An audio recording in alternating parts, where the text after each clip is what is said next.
The sandwich, bro. I don't even think I'm eating it, to be honest, bro. Give me my drink, bro. What is this? What the? Run. Would you slap them for $800 billion? For the love of money. Gotta make that money, man. Money, man, it's still the same now. Gotta make that money, man. Money, man, it's still the same now. Gotta make that money, man. Money, man, it's still the same.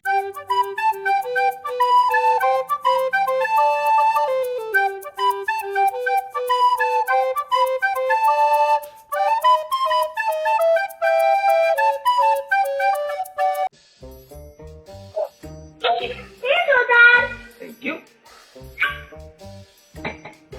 Wait, what are you doing up there? You're supposed to be in bed. How did you get up there?